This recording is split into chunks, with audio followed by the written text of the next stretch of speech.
It's me, MC of Healthy by George. I come to you every Sunday and Thursday to talk about, on Sundays, my weight loss journey and the use of the GLP-1 drugs. And on Thursdays, I like to highlight things that are challenging in our process to become healthier beings as we get older. Welcome to Healthy by George. I want you to know that this is for informational purposes only, and it should not be considered as medical advice, nor does it have anything related to my employer. So it's always best for you to check with your own medical provider before you do anything that I recommend or for any medical treatments. So please join me, hit that subscribe button, and turn on notifications so you never miss an episode. So let's talk about GLP-1 this Sunday and what's on the horizon. I think what's wonderful is that the current political system has worked really hard to see how they can make GLP-1 drugs available to people who have Medicare and Medicaid. I think that is very important. This is going to give this drugs access to so many people who have a weight issue.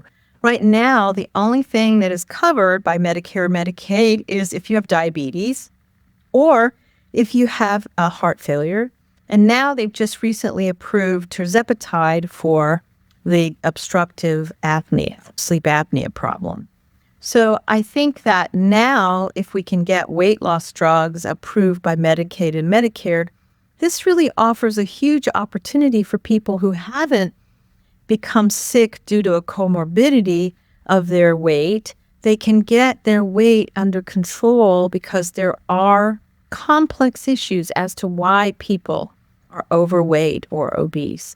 I'm a living example of that. I have had a struggle all my life of having a weight issue, and I know for a fact now, because if I felt so believed by my doctors this recent past year, that I track everything. I track everything I do, and despite that, I have found it almost impossible to lose the weight unless I was on this most recent drug, tirzepatide, which I started about a year and now 4 months ago.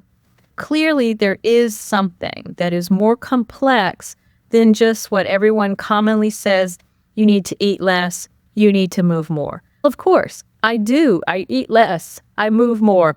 And even still, that did not work. We have to understand that there are some complexities that we still haven't uncovered or understand about why people are becoming more obese or more overweight. And I think that it has multiple layers of things that are happening that is not definitely related to whether you're moving more or you're eating less.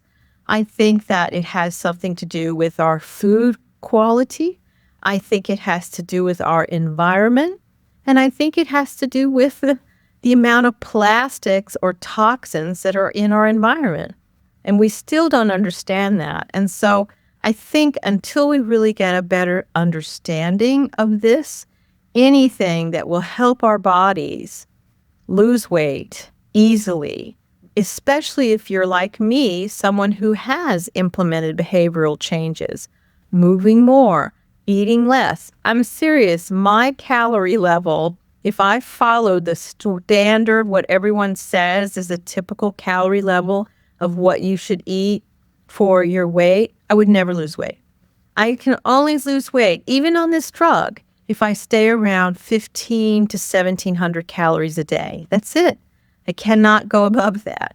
And to try and think that I could ever eat 2,000 or more calories a day is impossible.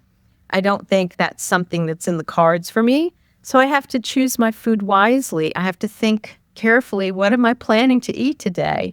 One, for my calorie count, and also quality of protein, quality of food choices, and also, too, not to feel like I am a destitute person who's only has to eat things that are cardboard or ritualistically like the same thing every day and every night, and that I can't have something occasionally that I really enjoy. Especially if you're like me, I love cooking. I love going out to explore new foods and new restaurants. And by having to stay within a certain calorie range, no matter what, it limits you as to what you can do as far as eating foods. Maybe occasionally with planning, I can go around 2,000 or more, but not often. It's not possible. But what is useful is to see what's happening in the research world right now. The research world has gone crazy because they have found more and more benefit of a drug now that's not. So what I'm on a drug is really what's called a dual agonist. It's both GLP-1 and GIP drug formulation. Now Eli Lilly has come out with a triple GLP agonist, which has, I think, I don't know, it's like GLP-1, GIP, and then this GGRC, I think, and it's called retatrutide. It's in research right now in third phase. I think it'll probably move towards approval, if not in 2025, maybe early 2026. But the really good sign is it is showing that it even reduces people's weight from their baseline to 48 weeks by 22% or more. That's amazing. Tirzepatide showed about 18 to 20% by 72 weeks. Semaglutide showed about a 14% decrease in your weight after 68 weeks.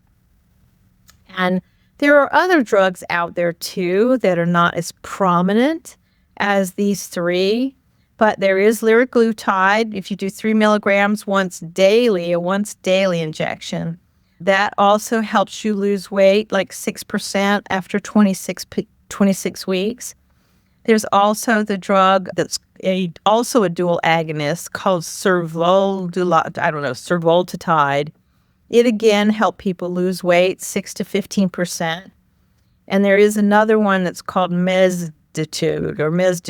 It also helped people lose weight from 7 to 11%.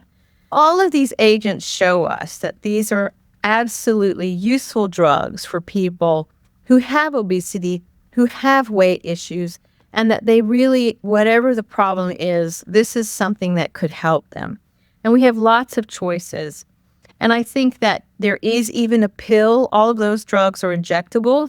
There are pills that are on the horizon. Eli Lilly has a once daily pill called orforglipron.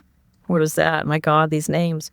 And it helps people lose weight from 9 to 15% of their weight, depending on what dose they get to with the pill. Plus, there are other investigational drugs that are in the process of being looked at. They're both pills and injectables, because if there's one thing that's opened up is this Pandora box of how we can help ourselves with these GLP-1 agonists, that we can potentially help people who have had lifelong problems with losing weight and maintaining that weight loss. And so I'm in that category, and I'm just so happy that I have a tool that I can use that gives me motivation. It gives me the ability to stay to my guns when I'm measuring what I am eating, or I'm measuring what I am weighing, or my size. I put on a size pair of 16 pants that I had bought, I think, many years ago. I think back in the early 2000s when I had lost weight by starving myself on a Weight Watchers diet. I think I was eating something like 900 to 1,000 calories. You can't maintain that. And I finally lost some weight down to a size 16, and I'm in those pants now, and I don't feel like I can. I'm starving. I don't feel like what I do for my diet isn't maintainable. And I keep adding more and more knowledge about how to increase my protein, increase my fiber, increase my water, increase my movement and muscles, because that's the biggest thing that we're all concerned about, that as you're on these drugs, you're losing muscle mass in addition to the weight that you're losing, the fat. So I'm really focusing on these last pounds that I'd like to lose. I'd like to get down to a size 12 or 14 and increase my tone, increase my muscles, increase my ability to lift weights and make myself stronger in my body. if you're on a weight loss journey like me, explore some of these medications with your doctor. See how you can take advantage of what's coming up, especially if you're someone who has Medicare or Medicaid. This could be something that you can look into. Or maybe you have a diagnosis of obstructive sleep apnea. This is something that you can look into as well. We need to do things in a multi-pronged approach. There isn't a single bullet that is going to make us lose the weight and become fit. It is about many things happening every single day in small steps. So please join me here every Sunday and Thursday. Let's encourage each other. Let's keep ourselves motivated and moving forward in this year to become the very best version of ourselves. We have this one precious life. Let's live it to the fullest as long as we can, healthily and thriving and moving into our older age. Bye-bye. Be well. So thank you so much for joining me at Healthy by George. I hope you found the information inspiring and that it encourages you on your wellness journey. Because remember, your body, your well-being are a most precious gift, and every tiny action taken daily can make a huge difference. I hope the information here is educational purposes and is not meant to replace your medical care. See your doctor and talk about what works for you. If you enjoyed today's content, don't forget to give it a thumbs up and subscribe to my channel. Your support means the world to me, and it helps me continuing creating content that inspires and empowers you to live your best life. Goodbye for now, and join me again at the next Healthy by George.